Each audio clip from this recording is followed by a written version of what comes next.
ನಮಸ್ಕಾರ ಸ್ನೇಹಿತರೆ, ನಾನು ನಿಮ್ಮ ಡಾಕ್ಟರ್ ಅಖಿಲ್ ದೇಶಪಾಂಡೆ. ಮೊದಲನೇದಾಗಿ ಎಲ್ರಿಗೂ ಅಕ್ಷಯ ತೃತೀಯ ಹಾಗೂ ಬಸವ ಜಯಂತಿಯ ಆರ್ಥಿಕ ಶುಭಾಶಯಗಳು. ದೇವರು ಎಲ್ರಿಗೂ ಆರೋಗ್ಯ, ಯಶಸ್ಸು ಹಾಗೂ ಜೀವನದಲ್ಲಿ ಹೊಸ ಚೈತನ್ಯ ಕೊಡಲಿ ಅಂತ ಆ ದೇವರಲ್ಲಿ ಪ್ರಾರ್ಥನೆ ಮಾಡುತ್ತಾ, ಈ ಅಕ್ಷಯ ತೃತೀಯ ದಿನದಂದು ಒಂದು ಒಳ್ಳೆಯ ಉದ್ದೇಶ ಇಟ್ಕೊಂಡು ಏನಾದರೂ ಹೊಸದಾಗಿ ಪ್ರಾರಂಭ ಮಾಡಲು ಒಂದು ಅಮೂಲ್ಯವಾದಂಥ ದಿನ. ಆದ್ದರಿಂದ ನಾನು ಒಂದು ಸ್ವಲ್ಪ ಸಮಯವನ್ನು ಬಿಡು ಮಾಡಿಕೊಂಡು ನಮ್ಮ ಜನರಿಗೆ ಹಾಗೂ ನಮ್ಮ ಸ್ನೇಹಿತರಿಗೆ ಜೀವನದಲ್ಲಿ ಉಪಯೋಗವಾಗುವಂಥ ಕೆಲವೊಂದು ಮಾಹಿತಿಗಳನ್ನು ಹಂಚ್ಕೋಬೇಕಂತ ನಿರ್ಧಾರ ಮಾಡಿದ್ದೀನಿ. ಅಂದರೆ ಆರೋಗ್ಯ ರಿಲೇಟೆಡ್ ಇರ್ಬೋದು, ಅಂದರೆ ಸೈಂಟಿಫಿಕ್ ಆಗಿ ನಮ್ಮ ಹೆಲ್ತನ್ನು ನಾವು ಹೇಗೆ ಮೇಂಟೈನ್ ಮಾಡ್ಕೋಬೋದು, ಜೀವನದಲ್ಲಿ ದುಡ್ಡಿನ ಅವಶ್ಯಕತೆ ಏನು, ದುಡ್ಡಿನ ಮಹತ್ವ ಏನು, ಆ ದುಡ್ಡನ್ನು ನಾವು ಯಾವ ಥರ ಇನ್ವೆಸ್ಟ್ ಮಾಡಬೇಕು, ಹಾಗೂ ನಾವು ಗಳಿಸುವ ಹಣದಲ್ಲಿ ನಾವು ಎಷ್ಟರ ಮಟ್ಟಿಗೆ ಹಣವನ್ನು ಸಹಾಯವಾಗಿ ರೂಪವಾಗಿ ನೆಸೆಸಿಟಿ ಇದ್ದವ್ರಿಗೆ ಮಾಡ್ಬೋದು.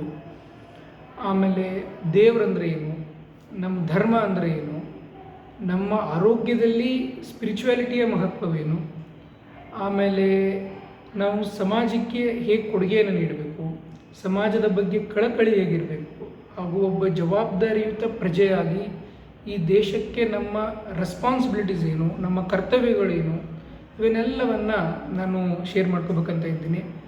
ಹಾಗೂ ಜೀವನ ಅಂದರೆ ಏನು, ಜೀವನದಲ್ಲಿ ಬರ್ತಕ್ಕಂತಹ ಕಠಿಣತೆಗಳನ್ನು ಹಾಗೂ ಹರ್ಡಲ್ಸ್ಗಳನ್ನು ಹೇಗೆ ನಾವು ಕಾನ್ಫಿಡೆಂಟಾಗಿ ಫೇಸ್ ಮಾಡಬೇಕು, ಅದರಿಂದ ಹೇಗೆ ಹೊರಗೆ ಬರಬೇಕು, ಮತ್ತು ಅತ್ಯಂತ ಇಂಪಾರ್ಟೆಂಟ್ ಅಂದ್ರೆ ಜೀವನದಲ್ಲಿ ಪ್ರೀತಿ ಅಂದರೆ ಏನು, ಪ್ರೀತಿಯ ಮಹತ್ವವೇನು, ಯಾವ ಥರ ನಾವು ಜನರಿಗೆ ಪ್ರೀತಿಯನ್ನು ತೋರಿಸ್ಬೇಕು, ಅದೇ ರೀತಿ ಹೇಗೆ ನಾವು ಕಳಕಳಿಯಿಂದ ನಡ್ಕೋಬೇಕು, ಹಾಗೂ ಹೇಗೆ ನಮ್ಮಲ್ಲಿ ಈ ಜಗತ್ತಿಗೆ ಒಂದು ಕೊಡುಗೆಯನ್ನು ನೀಡಬೇಕಂದ ನನಗೆ ತಿಳಿದು ಮಟ್ಟಿರ್ತಕ್ಕಂತಹ, ನಾನು ನೋಡಿರ್ತಕ್ಕಂತಹ, ನನಗೆ ಎಕ್ಸ್ಪೀರಿಯನ್ಸ್ ಇರ್ತಕ್ಕಂತಹ ಕೆಲವೊಂದು ಮಾಹಿತಿಗಳನ್ನು ಶೇರ್ ಮಾಡ್ಕೋತಾ ಇದ್ದೀನಿ.